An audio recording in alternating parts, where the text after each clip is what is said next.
लेके रंग हरी हर लाल पियर और करिया हो।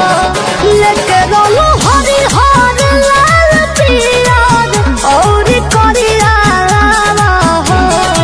एहो समरिया रंगे घघरिया जिला देवरिया हो। एहो समरिया रंगे घघरिया